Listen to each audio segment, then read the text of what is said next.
Hey beer and brew fans, and welcome to Something About Beer. Today is brew day and we're making a Belgian Blond ale, and the water is heating up right now, so I thought I'd just sit out back of the brewery and have a tea while I'm waiting. It's quite early, so still too early for a beer. I'm incidentally drinking it out of my Escape Craft Brewery tin mug that I got from the brewery in Redlands, California, when I was over there a few years ago. So quite excited about this brew today. It's going to be brewed and entered into a competition. Not sure how well it will do, but I'm also sending some over to a good friend of mine in Belgium as well. So who better than to critique your Belgian beer than a Belgian, right? So yeah, looking forward to today. So yeah, let's get into it.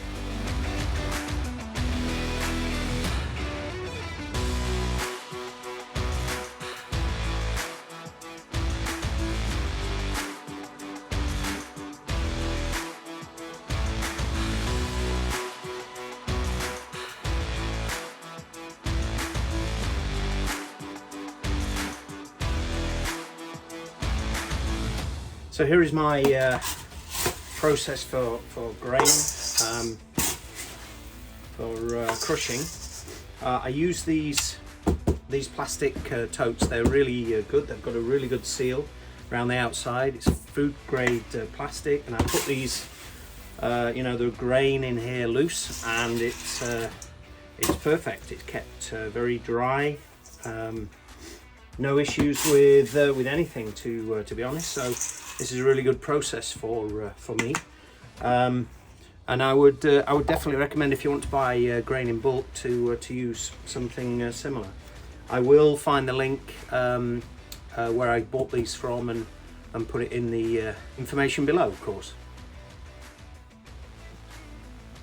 The stainless steel bowls I'm using here, these big ones, this is 2 kilos of grain, so I know more or less when this is almost level to the top that I'm more or less there with 2 keys of grain. So that gives also a good visual indication of how much I need to put in here for it to be 2 kilos.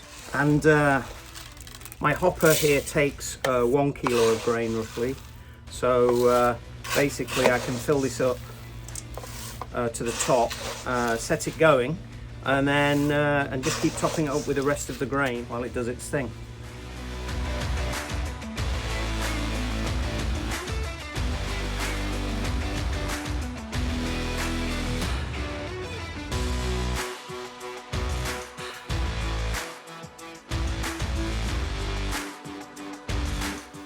All right, it's mashing in time. So here we go.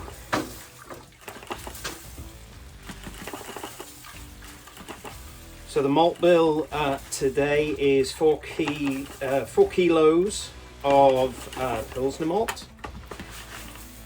Then we have 600 grams of pale wheat malt as well. Then in addition to that, we have some aromatic malt as well. I've seen a few recipes that put aromatic malt in their blondes, so I thought I'd give it a go. I have some aromatic malt available, so I thought I'd give that a go. We're putting 250 grams in this. Yeah, all in all, we're about 5.25 kilos of grain.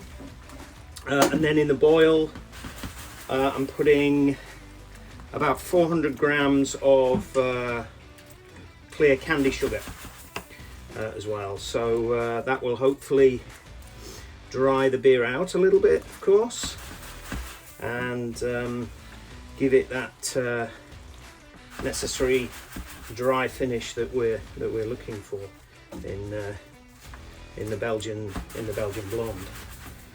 So this is smelling great, by the way. Lovely grainy and cereally. Yeah, really good. Quite straightforward today. I'm actually mashing at 65 degrees C, which I think is 149F. So a fairly low-ish mash to encourage those more fermentable sugars, again to help with the crispness of the beer and you know, slightly dry finish hopefully. Good, all right. So we're mashed in. Time to let this rest. We've got an hour mash rest today, and I'll be recirculating all of that time. Of course, after about 15 minutes or so, I will double check the pH just to make sure we're good on the pH. But other than that, it's a fairly straightforward next 1 hour or so. So I'll get the other bits ready for the next stage. So I'm going for a pH of about 5.4 today. I've had to acidify the mash a little bit. There's no dark grains in there at all, so we needed to acidify the mash a little bit to bring that pH down. So I'll give it 15 minutes or so and then come back and check the pH. Just checking the mash pH now. It seems to have stabilized now. We're at 5.48, 47.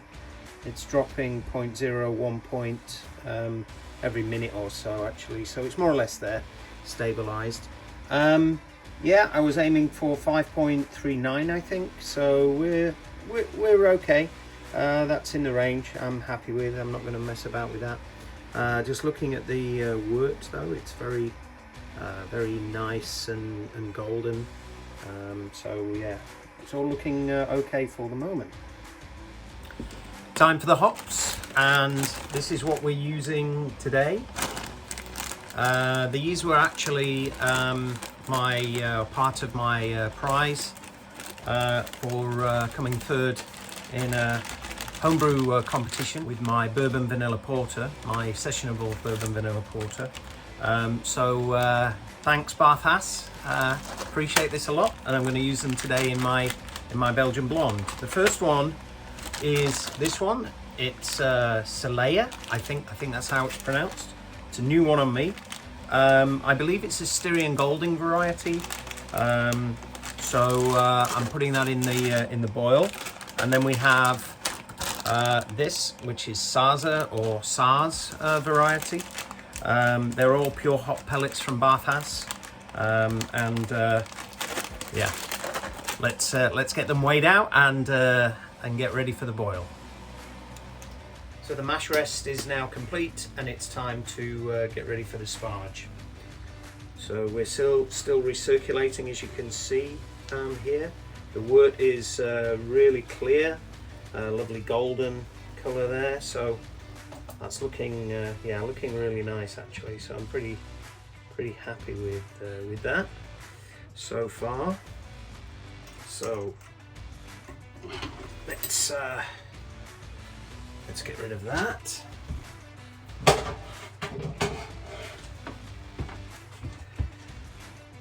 Let's increase the temperature to 102 so that we keep that rolling boil. Of course, on these, if you put it at 100, it will cycle around 100, and when it gets to 100, it turns it off. So you need to make sure you go above 100 so it's not stopping at 100, and therefore you don't get a rolling boil, of course. So that's that.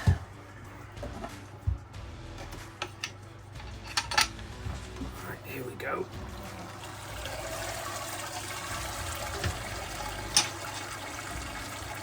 So these Brewzillas are really good in terms of the steps that they have on the kettle here.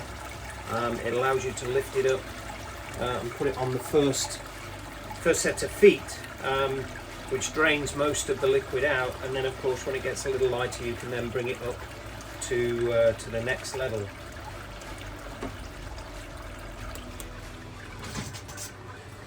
Take the top plate out.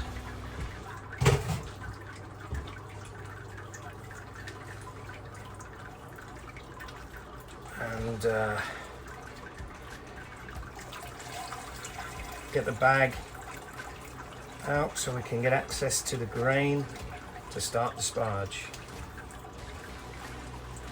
And then sparge with whatever method you employ. So onto the hops. We have Celeia.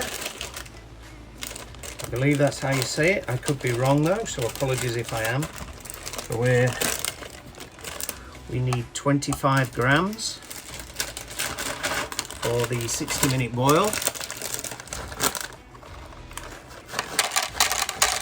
Well, there's quite a lemony aroma from these. Some herbal as well. They smell great, actually. Yeah, never used these before, so that's interesting. So the next then is Saaz. We're going to do 2 editions of Saaz. The first one will be at 15 minutes. So, oh wow, yeah, they're good. They're nice and herbal, spicy. Oh, they smell really good. So 30 grams here at 15. And then we have another 20 grams of Saaz for the hop stand.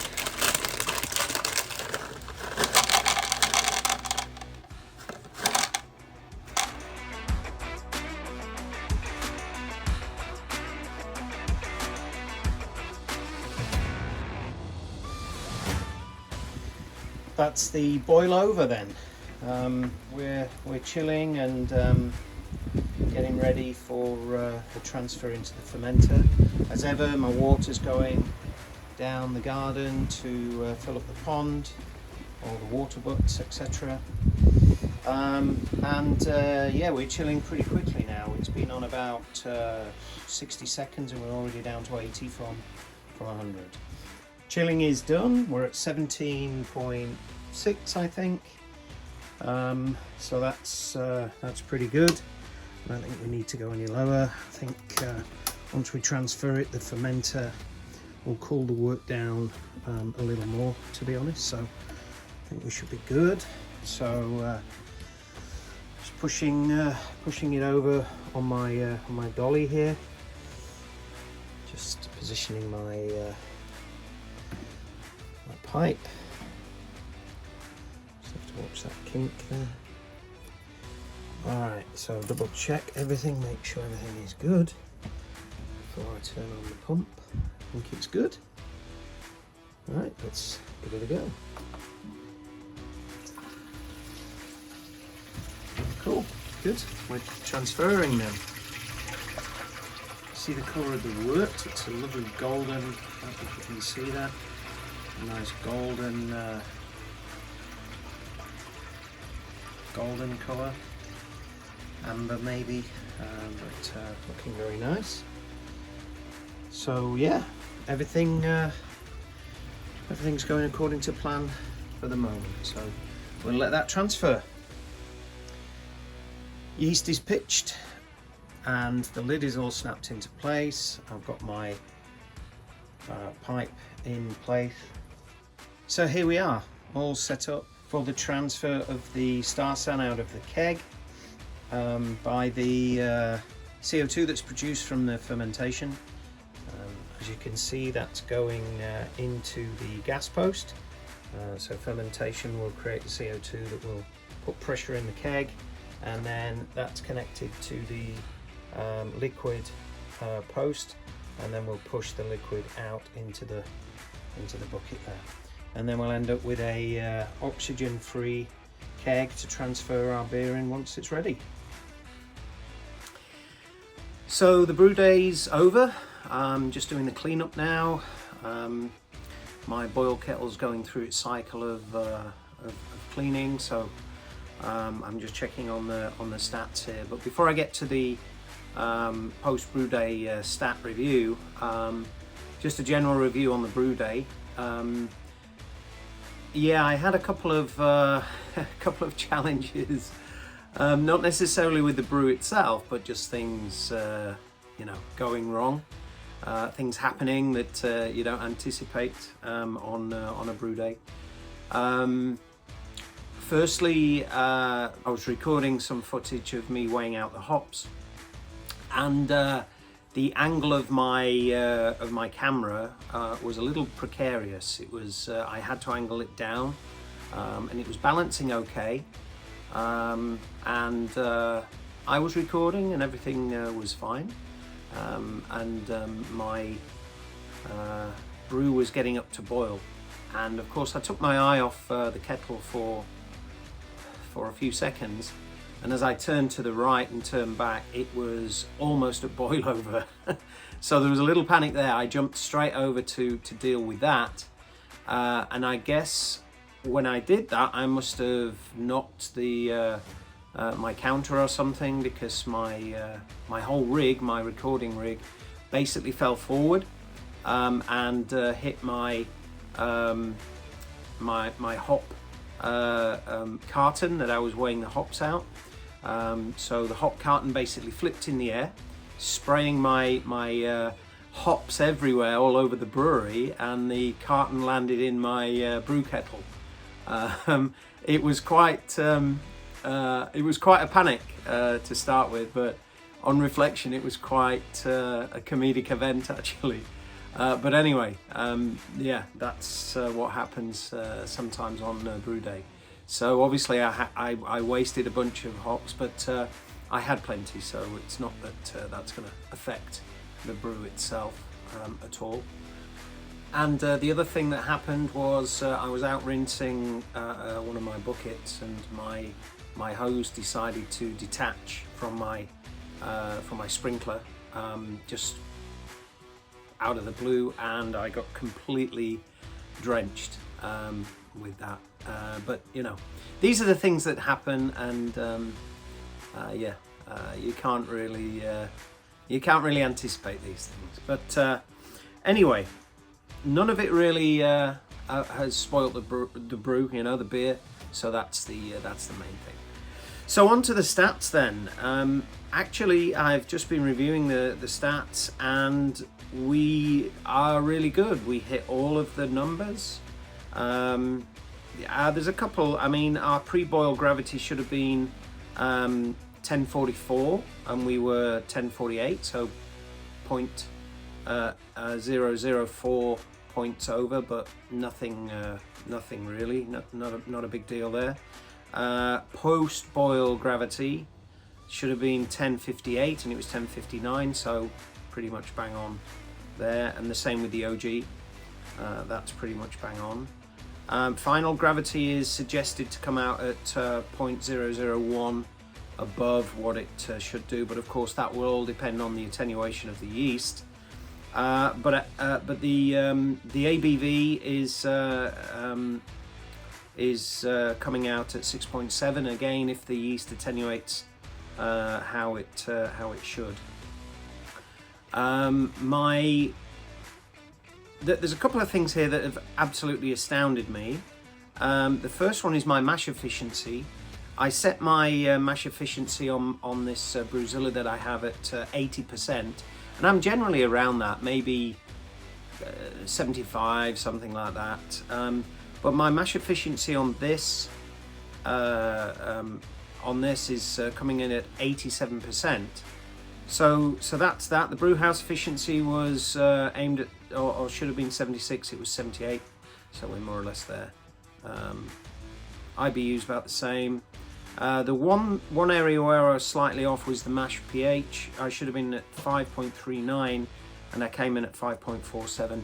But again, it's within range, within parameters, so I'm not concerned about that at all.